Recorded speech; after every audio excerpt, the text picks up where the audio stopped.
I want to start today with a very well done Yahoo News investigation, which reveals that the entire Seth Rich conspiracy theory from a couple of really, I guess, 3 years ago at this point was planted and fomented by Russian intelligence. And this is a pretty stunning and particularly disturbing revelation because of how successful this conspiracy theory was. I mean, remember, this conspiracy theory penetrated not only the right, but even some enclaves of left-wing media, the wackier elements, admittedly, but it did get into the left as well. And the idea of this conspiracy theory, and again, as I often say with these things, if this is news to you, if you didn't even hear about the fact that this was actually getting some traction, I envy you. I wish I had never heard about the fact that this was going on. But the theory was that Seth Rich, a DNC staffer, was not actually killed in a robbery gone wrong, but rather by associates of Hillary Clinton because he simply knew too much, possibly about Hillary's emails or hacking of the DNC emails, which wasn't really actually what it was claimed to be, or because of Hillary's corruption that he knew about, and that he was killed in July of 2016 in order to ensure his silence and that what he knew would never go public, including through WikiLeaks, with whom he was allegedly, according to some flavors of the conspiracy, in touch. Right after the incident in which Rich was killed in July of 2016, the SVR, which is Russia's foreign intelligence service, started fomenting the idea that this was not, as reported, not a robbery gone wrong, but instead it was because Seth Rich was just so close to telling the FBI or WikiLeaks or whoever about all of the corrupt dealings of Hillary Clinton. So he was killed. The truth, of course, is that Rich was killed when walking home from a bar in Washington, D.C.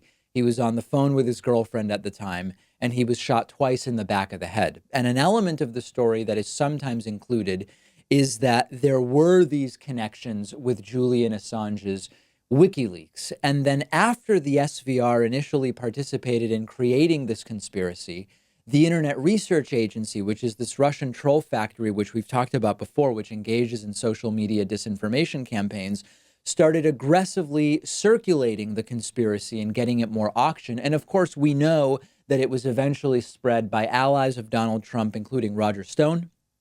Steve Bannon said it was a, quote, contract kill, obviously, end quote.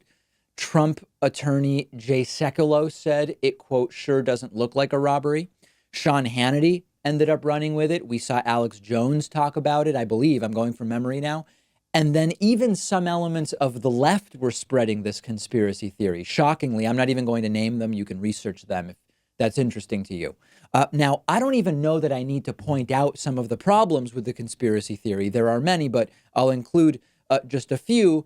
One being the big picture that Seth Rich was merely a data analyst. He didn't have access to nor the technical know-how to hack and access what he would have needed to access. His parents have corroborated that he didn't have the knowledge. There's no evidence that's been found that Seth Rich had any information, that he was in contact with anybody at WikiLeaks to whom he would have sent that information. But it doesn't matter because the propagators of this will continue to believe it and try to propagate it. And they are already even saying that the Yahoo News report pointing to Russian intelligence as fomenting this conspiracy is part of the planted fake backstory meant to take attention away from the fact that this was a contract kill or a murder meant to silence Seth Rich. Now, in fact, for Seth Rich's family, this has been terrible, okay? Seth Rich's parents have repeatedly asked that people just stop, that the conspiracies are like, quote, losing him all over again, they've said. So the real story for me here is that there's a huge overlap between those who fell for the Seth Rich conspiracy theory and those who believe that Russia did nothing to attack our election systems or to help Donald Trump.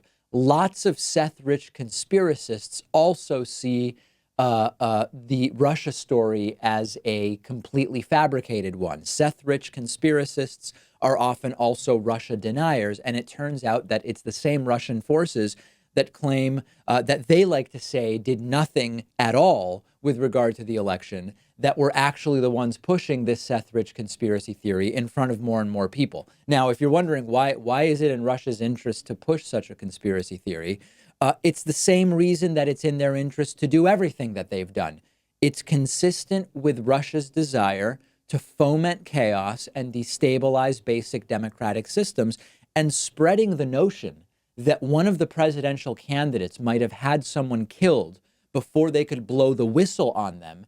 If that is believed, it contributes to this chaotic perception, or this perception that American democracy is in absolute and total chaos. And of course, in a sense, it is. 60 million people voted for Donald Trump, and that is extraordinarily chaotic, but not in the way that these conspiracies seek to make people believe. It is truly sick to use a family's tragedy to try to advance a political agenda with a completely bogus conspiracy theory. It's sick for Russian intelligence to do it. It's sick for American media to do it. Fox News, the elements of the left, Alex Jones, whoever else. And most importantly, it's really important that we just kind of be adults about this stuff when it comes to, oh, you're either a Russia conspiracist or a Russia denier, and everything is completely black and white.